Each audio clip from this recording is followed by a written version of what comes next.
అది ఒక అందమైన గ్రామం, దీనికి పేరు బహార్ నగర్. అక్కడ ఒక యువతి నివసించేది, దాని పేరు జవ్య. జవ్యాకు మబ్బుల దృశ్యాన్ని చూడటం మరియు వాటి వివిధ ఆకారాలు మలచటం చాలా ఇష్టం.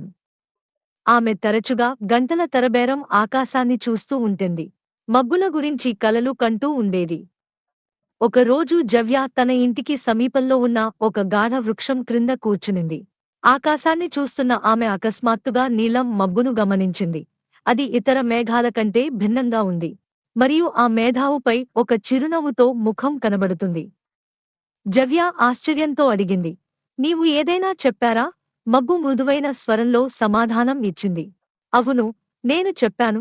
నా పేరు నైలో మరియు నేను మాట్లాడగలను. జవ్య ఆశ్చర్యంతో అడిగింది, నీవు వర్షం పడతావా?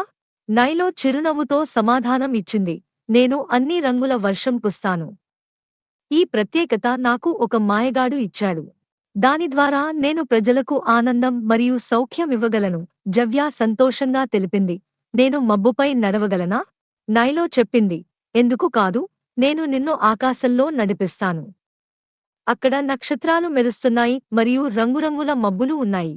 నైలో జవ్యాను మబ్బుపై కూర్చుని ఆకాశంలో ఎగిరిపోమని చెప్పింది. జవ్య క్రింద భూమిని ఆశ్చర్యంతో చూసింది. ఆమె చాలా సంతోషంగా ఉండేది. ఆకాశంలో ఒక ప్రదేశం ఉండేది, అక్కడ మబ్బులు బంగారంతో రూపొందించబడ్డాయి మరియు అవి ఒక మాయాజాలం చేస్తాయి. వారు రంగురంగుల వర్షం పూస్తారు, ఇళ్లను తోటలను రంగరచిస్తారు.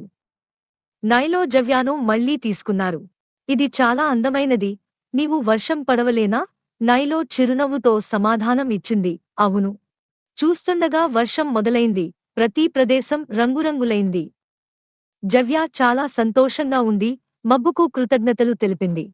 నైలో చెప్పింది, ప్రతి రాత్రి నీవు ఆకాశం వైపుకు చూస్తే నీవు నన్ను గుర్తుకొస్తావు మరియు నక్షత్రాల వెలుతురు నిన్ను కలల లోకంలోకి తీసుకెళ్లుతుంది.